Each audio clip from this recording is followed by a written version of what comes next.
So in this first video today, I want to talk to you about the idea of characterization and how you can create realistic characters in your fiction. As you can see from the title, we're looking at something called art and thievery, creating verisimilitude. Now, for those of you that don't know what verisimilitude means, it's just a fancy word that means the appearance of being true or real. So basically very similar, right? It makes sense. And when you're trying to create characters for your stories, it's partially art, it's partially something that you're creating, and it's partially thievery. You've probably heard this idea before that you should write what you know. And that's what this idea of thievery is getting at, that you steal things from your real life and you can work those into your fiction in a way that will help you to create verisimilitude. So, perspectives. This might come as a newsflash to you or not, but everyone in the world is not like you. Now, on the surface of things, that sounds like a really obvious and sensible thing to say, but when people are just starting out writing fiction, it's one of the most common mistakes that they can make. They write as though their character, regardless of how old they are or what gender they are or anything else like that, they write as though their character is exactly the same as them. And the narrative voice is not really different or distinct from what I call generic teenage writer voice. So first of all, you need to be aware of what your character's perspective on the world actually is. And that can be influenced by a bunch of things, which you can see here. Their culture, their age, their education levels, their personal interests and skills, their abilities, their expectations for life, and of course, lots more. So we're going to do a quick perspective exercise to start things off. What I'd like you to do is to get yourself set up to write, whether that's with pen and paper or on your laptop, either is fine. And we're going to look at this idea of perspective, which is all about including the kinds of details that different kinds of people notice. That's what actually helps to create the idea of perspective in a work of writing. So first exercise, what I'd like you to do is imagine in as much detail as you possibly can a room. And it can be a real room, one that you know well, that's fine. It can be your bedroom, it can be the classroom, whatever you like, just pick a room. And I want you to just pause the video for a couple of seconds now and make sure that you've got a really clear idea in your mind of what that room looks like. Okay, hopefully you've got a good idea of what that looks like now.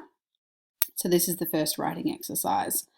You have 90 seconds and you'll need to set a timer if you're doing this from the video to write about the room that you've imagined, but you must write as though an axe murderer is chasing you and will come bursting through the door at any second. Okay, so you have 90 seconds, set your timers and go.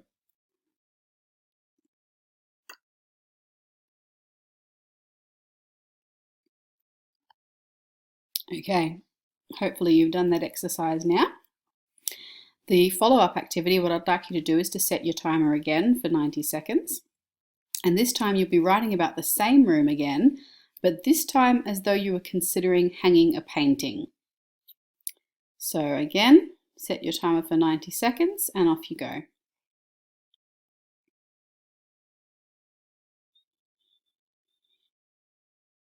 Okay, so what you hopefully will have discovered after doing that activity is that even though you were writing about exactly the same room, the way that you chose to write about it was actually quite different in both scenarios.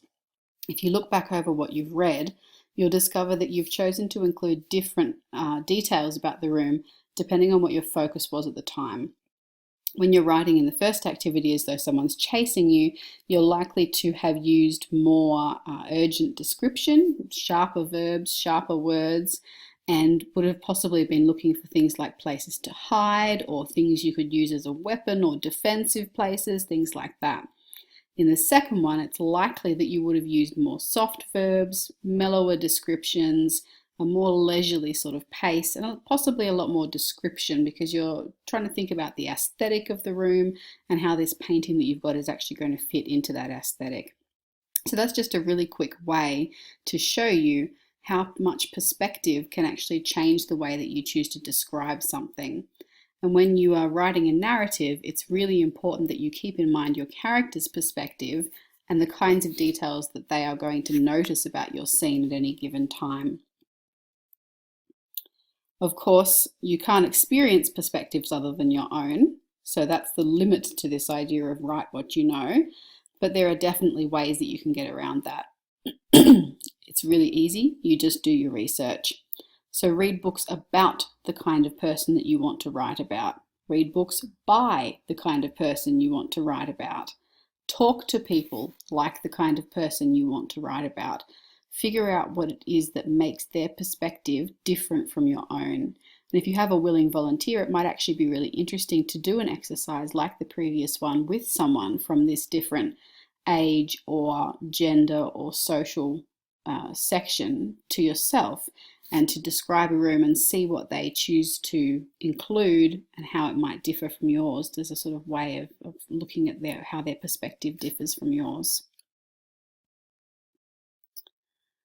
The reason that's really important to get into things like the perspective is that so often it's really easy to do your characterization on a really superficial level and just be like, oh yes, okay, my person likes going to aquariums, or my character's favorite color is blue and their birthday is the 31st of January and they have green eyes and blonde hair and they're 6'3" tall and they weigh this much and their favorite fruit is chocolate. And, to have all of those sorts of details without actually really providing any of the meat of the character underneath and what makes them tick. You can see on the screen here this chart with person 1, person 2, person 3 and person 4. And superficially, it looks like person 1 and 2 would be a really good match. They both like going to aquariums, and person 3 and person 4 would probably be a good match. They both like going to shopping centres. However, if I get out of this for a second and move these little boxes that I have here to show you what's underneath, and then just pop that back to full screen again, you'll see if we move beyond just the superficial here to their actual reasons, we discover that person 1 likes aquariums because they find watching the fish relaxing, whereas person 2 likes aquariums because they enjoy meeting up with their friends in the cafe.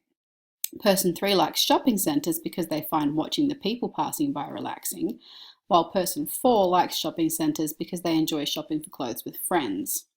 So even though initially we might have said person 1 and 2 were most alike and person 3 and 4 were most alike, when we actually dig into the why of those attributes, we can see that actually probably person 1 and person 3 have more in common, and person 2 and person 4 are more likely to have more in common. Okay.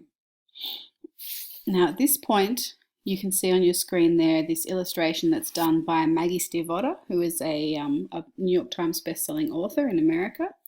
I'm just going to flick over to her Tumblr site, and I want to read with you part of an article that she wrote that's actually called Art and Thievery, and which inspired this video. So this is Maggie's Tumblr just here, and I'm just going to read aloud for you. Feel free to follow along. A few years ago, I began bringing a sketchbook with me as I toured. I wanted to get better at sketching people in real time, and the only way to get better at just about anything is practice. Here's the annoying thing about people who are alive, though, something you too may have noticed. They move. They move even more if they get wise to the notion that you're sketching them. So by this point, I had begun to choose my victims rather carefully. People reading books, people staring at signs, people dozing on their hands, people studying their lunches with distrust. In this case, I was on an airplane, travelling from a tour stop to a tour stop. Normally, I don't sketch on planes because all you can see are the backs of people's heads or your seatmate, who can definitely spot that you're sketching them and will definitely move around, even if he or she is distrustful of his or her lunch. Also, I normally write on airplanes.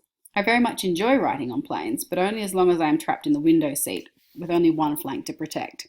This is because of a flight when I was trapped in a middle seat, and after I wrote a joke into my novel, the man beside me laughed. I asked him, "Why did you do that?" And he said, "Sorry, it was funny." And I told him, "You have ruined my life." From then on, I only wrote in window seats. On this particular day, I was in an aisle seat, so there would be no writing. The seat in the middle was empty. In my coveted window seat was a young man whom I hated for being in the coveted window seat. Once I got over my resentment that he had stolen my throne, however, I realised that he was an ideal victim for sketching, as he was sitting with his ball cap pulled over his face. He was so still that it was possible he was dead. Perfect! Dead people rarely move! I would check for a pulse after I was done. So I sketched him with delight, and then a half hour later I heard a voice. Is that me? He had this real soft southern accent, the sort I'd grown up with back in the Shenandoah Valley, and it was audible because he'd removed his hat from his face and because he was alive. I showed him the drawing. He was pleased. I told him that I couldn't write because I wasn't in the window seat, and it was a long plane ride, so he might as well tell me his life story.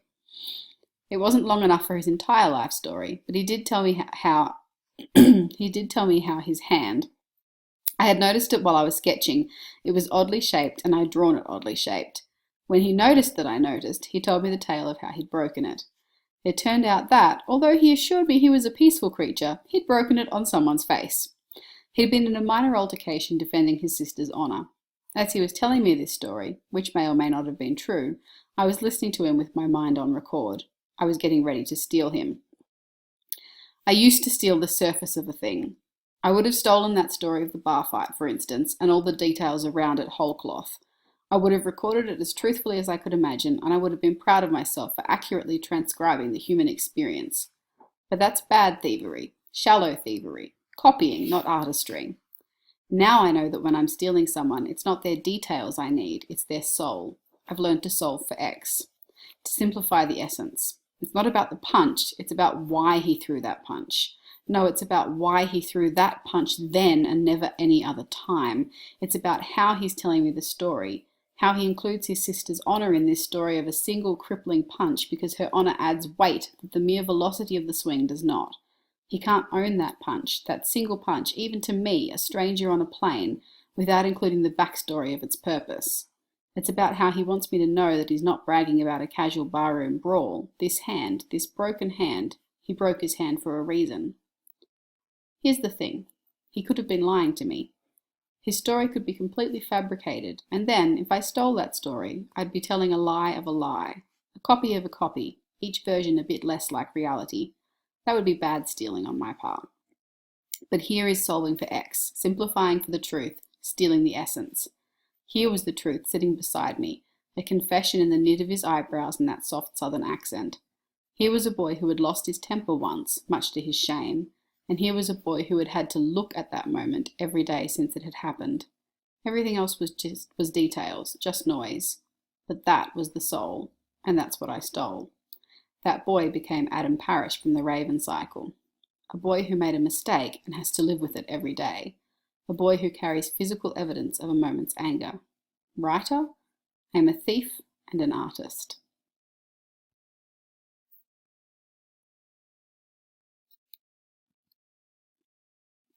So your take-home point from this video is to remember why is always more important than what.